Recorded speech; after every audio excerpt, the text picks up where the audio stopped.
So today we are watching old Top Gear road test whatever from 1992 of Jeremy Clarkson, which I'm gonna imagine is him just absolutely roasting my car, or the Europe's version of my car. You know, it's a little different over there than it is mine. I do have one of these cars. I have an AE100. It's 95, 350,000 miles on it. I am curious to see what he says. I got 3 videos I'm going to put all into one. And shout out to the channels for uploading this old stuff. It's pretty cool. It's so old that 720p. I can't wait to see what he says about it. I've watched all Top Gear and all Grand Tour recently, and Jeremy Clarkson's pretty funny. And at least one thing I do like about Jeremy is that he's very honest, which is, in my opinion, the reviews scenarios pretty cool. But he makes a joke out of it, so like it makes it cool. Into it. While the Corolla then may not be the best seller of all time, it's certainly the best selling car today. Never seen a hatch version.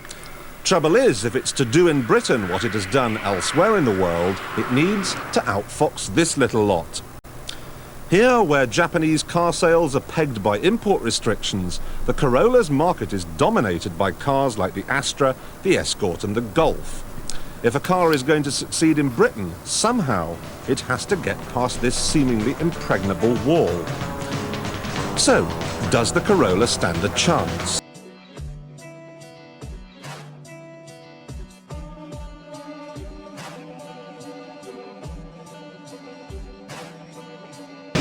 Well, first of all, because Toyota's soon to build its Carina in Britain, it's allowed to import a lot more Corollas. This year it will attempt to sell 12,500 of the things. Next year, in a still shrinking market, it wants to sell 19,500. This car doesn't so weird seeing a hatchback version of my car. It needs to be outstanding. The range is vast. Even though there are only 2 engine options, there are 3 levels of trim, and get this, 5 completely different body styles. Prices go from 9.4 to 13.2, so far, so good. Well, I don't know about you, but judging by what I'm seeing here in the brochure, this looks like just about the most bland and forgettable looking car I've ever had the misfortune to clap my eyes on. I just know if I had a car like this, I'd forever be losing it in a car park. Excuse me, have a couple of Toyotas turned up here? Yes, there they are. Oh!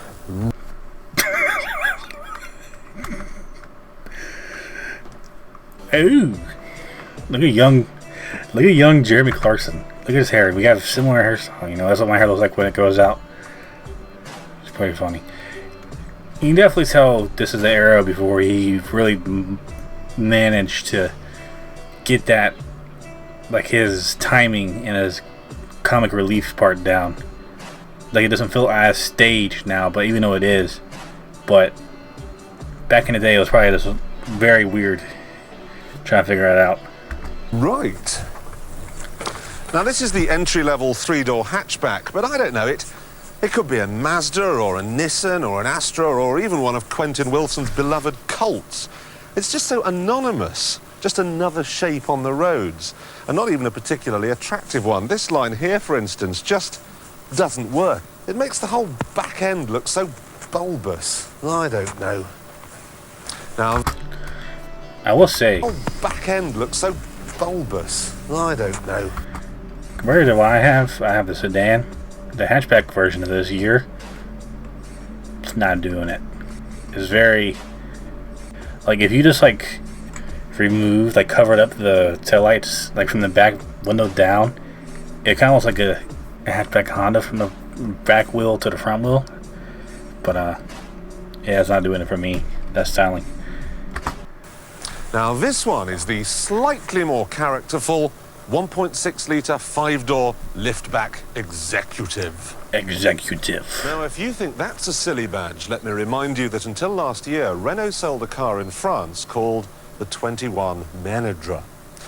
I drive a Manager. Oh really? I have an executive, and my executive has a jolly large boot. Considering the size of the car, that really is vast, and of course the rear bench also folds down. It's a good practical design. Especially so when you remember this is not the hatchback, but the liftback, which was designed to be sleeker and more coupe-ish. Mind you, I still don't think it's desperately exciting to look at, but who knows? Perhaps it's an absolute cracker to drive. First impressions are good. Even at a lick, there's absolutely no wind noise, and the engine's a peach too. It has all the usual 16-valve attributes like good top-end power, but none of the usual drawbacks. Even in a high gear at low speed, it still takes off, if not quite like a scolded cat, like a mildly chided one anyway. It churns out 113 brake horsepower, but more important than that, it's faster and more economical than a Golf GTI.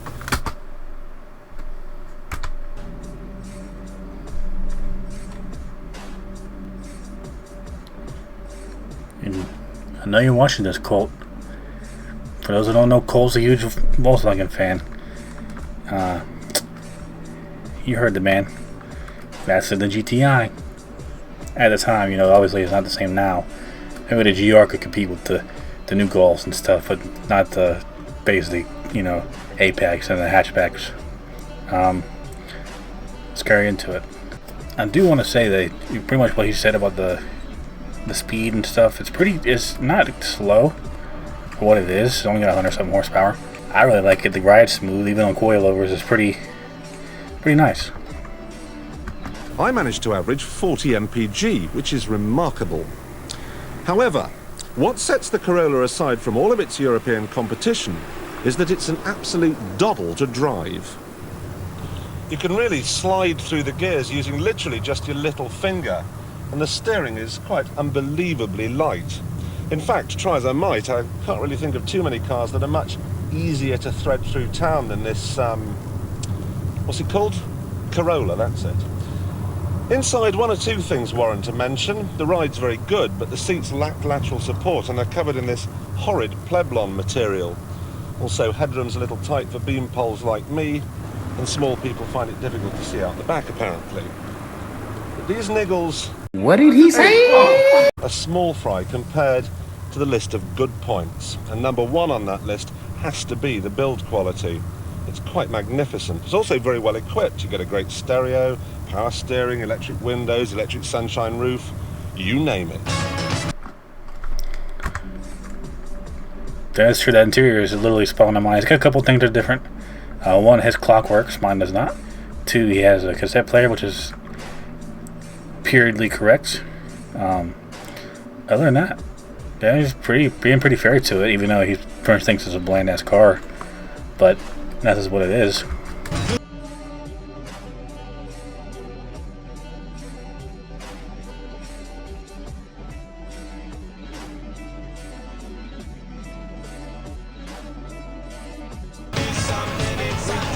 The trouble is that despite the Corolla's obvious and numerous strengths, enthusiasts will almost certainly give it a wide berth. That's probably the truest statement he's said so far. No matter what they do to it, most car enthusiasts probably won't drive it because it is a Corolla. Which, everybody loves the A86, everybody loves the 70s, you know. Everybody loves the new GR, everybody loves the hatchback. This is era pretty up on us all. The Corolla to something like, say, the Citroën ZX is rather like comparing central heating with a coal fire. They both do the job, but one's a little bit more special than the other. I mean, you know how the ads go. It's come home at night to a real fire. Well, I like to go home at night in a real car. Not a Toyota Corolla, I'm afraid. It does everything you could reasonably expect of a car in this class, except one thing. It's about as exciting as Thomas Hardy. Now, of course, for those who see the car, any car, as a rather expensive and evil planet-killing necessity, this dullness is of no moment. On technical merit alone, it definitely deserves to outsell the best that Europe can muster. It may well be bland and tedious, but it's a great car for people who couldn't care less. That's a pretty fair video. He basically is the good car. It's the car you want if you want a car. Alright, next one we got old Top Gear Corolla, which is same thing. I think it's just a different program. So let's watch this one as well. I will say, as a max resolution at 240p for those thinking, and we've come a long way technology-wise from this, I will say. Hangover, but she's had her breakfast. Well, I've come to make her look beautiful. I've come early. Blame me cheap. This is Britain's most watched television programme. Oh, you've got a real train, didn't you? Oh, God. Ah. Now these are Britain's most popular recording artists.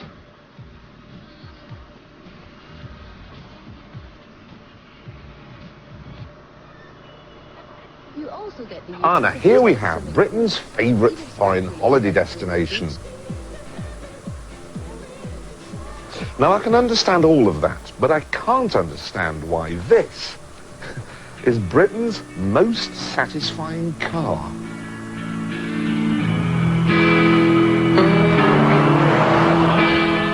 It's the Toyota Corolla, and for the 4th year in succession, it's won first prize in our JD Power Customer Satisfaction Survey. I will say the 4-door hatchback looks eons better than the 2-door. Secondly, we're getting about 5 pixels from this, so I'm sorry for your eyes. Let's keep going. We asked you about mechanical, electrical or miscellaneous problems with the Corolla, and you said you didn't have any. We asked about customer care, and you told us that Toyota's dealers will bend over backwards to be helpful. Some apparently will come round at night and do your hoovering. We asked about economy, and you told us the Corolla could get to the moon and back on a single tank full. All very believable. But when we got to the bit on the questionnaire about performance, I began to smell a rat. You said you were happy, and you can't be. A Corolla is not a fast car. How can you possibly be happy with its performance? To show you that you should in fact be miserable with the way your Japo box goes, I've arranged a simple race. It's between your favourite car... It's gonna be a Golf. I'm gonna say you right now. He said your favorite car, and his favorite car, what he's known to be a Golf. So, Colt, I hope you're watching again. And one of mine. Yep. The Golf GTI. Ready? Well, then we shall begin. The 2-litre Golf is deliberately sporty with fat wheels and twin exhausts. The 1.6-litre Corolla is deliberately not sporty in any way. It doesn't stand a chance.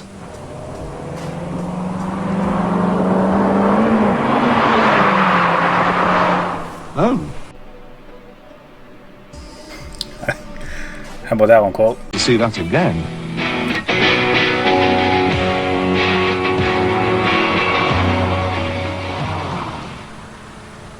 Right. So, it's faster than a Golf GTI off the lights. And it's got a 3-year warranty. And it never breaks down. And the dealers are nice. And according to the German TUV people, it's the safest car in its class. And it's got a big boot. And it's spacious in here. And it's well equipped. And it only costs £13,600. But, apart from that, what has the Corolla ever done for us? What about the handling? This man is trying his damnedest to hate this car. And I love him for it because it's a good television, 1. 2, and it's like, this dude probably drove millions of cars. Not at this point, obviously, but like, and if I ever met him, I'll be like, yo, what did you think about this this 95 Corolla that you drove back in the 90s? Handling? You're kidding? You're not kidding. Right. Right, come on then, fat boy. Let's see how you take the corners.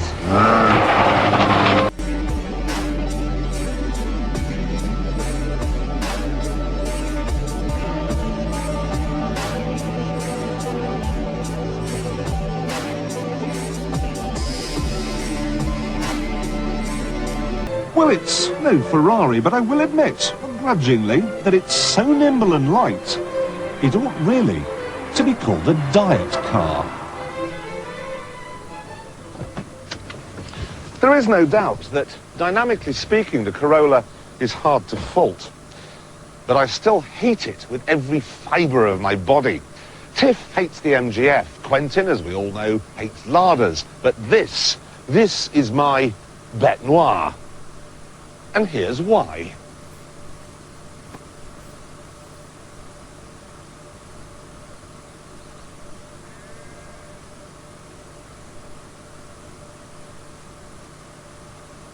Bored yet? Of course you are. Having an opinion on the shape of a Corolla is like having an opinion on the taste of lettuce.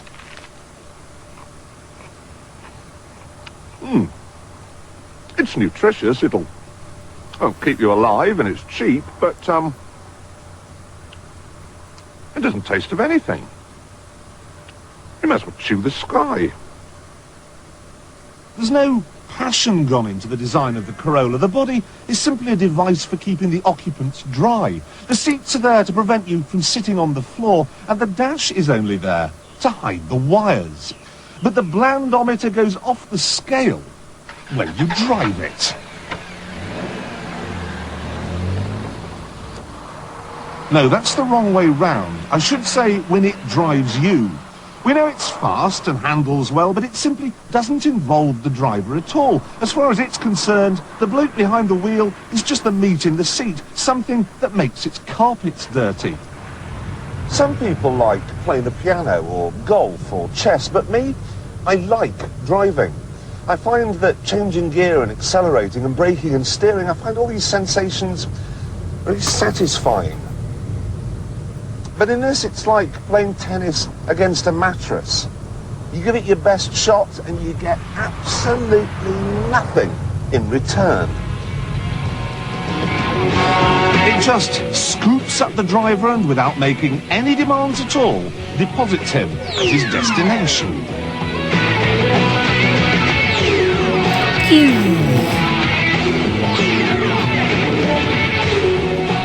The Corolla is as close as modern science allows us to get to a Star Trek beaming machine. If you want a car that gets you around with the absolute minimum of fuss, if you see the car as a necessary but expensive evil, then you cannot do better than this. But if you want your car to be fun, to stir the soul, put it right at the bottom of your shopping list, next to the Nissan Almera. Ordinarily, I'd leave it at that, but tonight I want to finish with a question. Is it impossible to make a sensible, ultra-reliable family car which is also good to look at and good to drive? On the evidence we see here, the answer is yes. We got one more piece, and then this one's only a minute. Then we'll... Then there was this, the Toyota Corolla. Bought my car a fridge. I don't know how I feel about that, to be honest. You know, no-nonsense attitude to... Just bear with me for a second.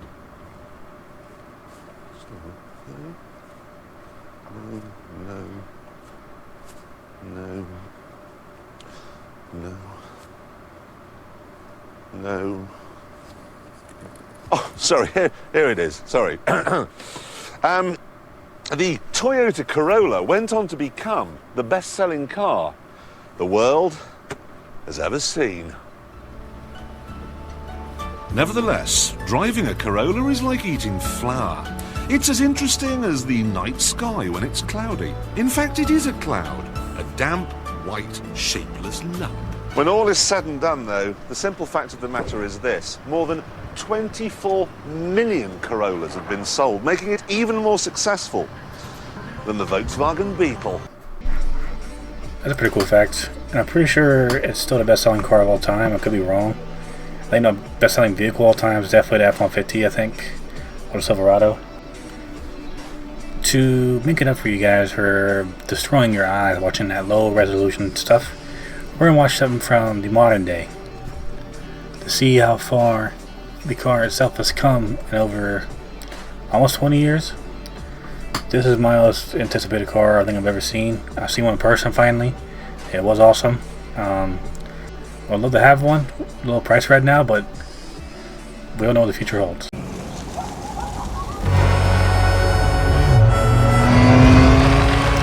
It's such a great looking car.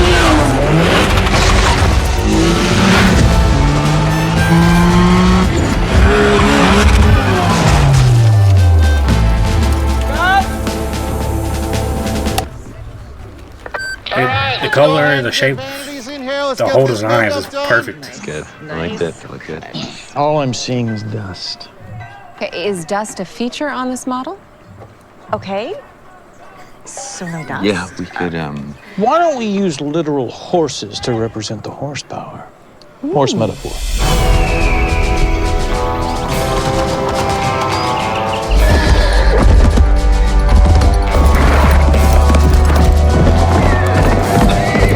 Wow.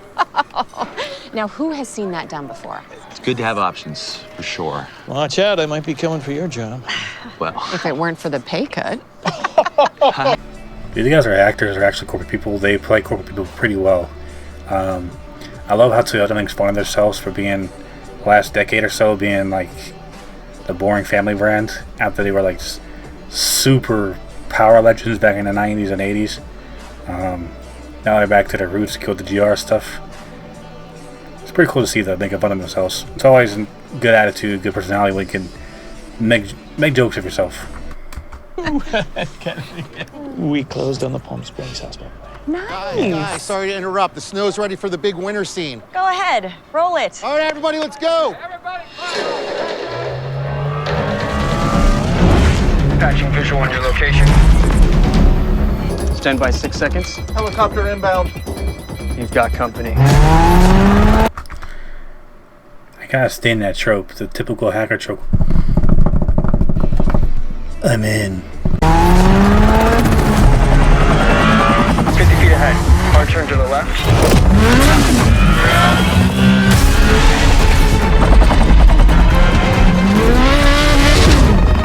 Hacking weather control systems. Low pressure systems engaged.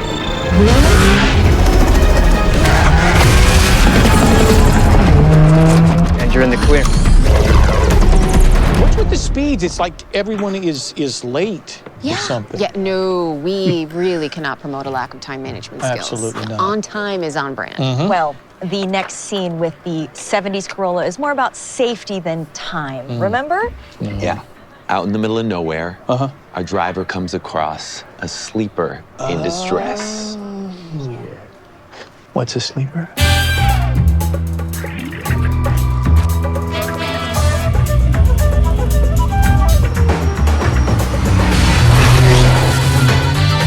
It was a trap. Have you ever seen a Corolla broken down? I will say I have. Twice. One not my fault, one kind of my fault. You know what? Yeah. I love it.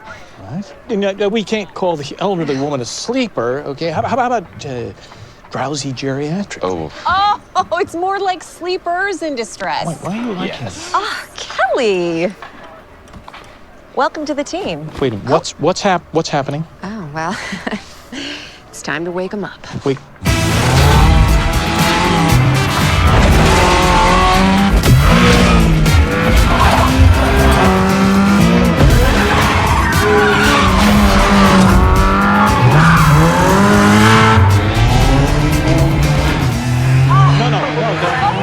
Am I right? More GR.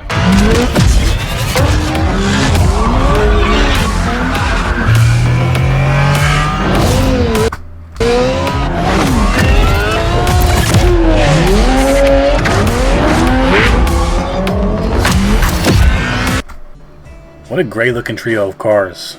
360 drift.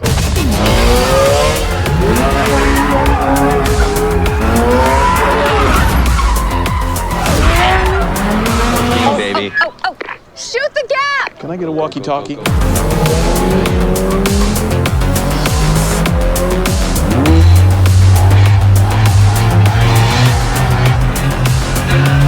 right, that's enough. That's enough. 2 wheels? This is an all-wheel drive vehicle. It's either 4 wheels or no wheels. Period. We're going no wheels. Copy that.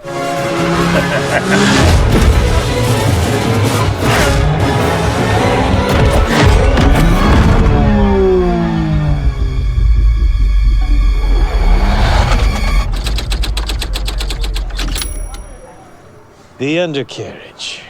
What a massively overlooked feature, huh? Yep, he's on board. Nicely done. I will say, someone needs to put this thing in this car in the game already. Forza, Need for Speed, someone. I know there's like technically a hatchback Corolla in the game that's from the drift, but someone needs to go ahead and add the GR in there because I'm tired of waiting. Or put it in a movie or something because I'm very ready. You know, I want to see one of these. I'm ready to see more of these on the road. Anyways, that was Jeremy Clarkson roasting my car and a little look at the GR Corolla if you haven't seen it. Hopefully I introduced you to it. Hope you think it's cool. And if you like this video, thanks for watching. Drop a like and subscribe, and I'll see you next time.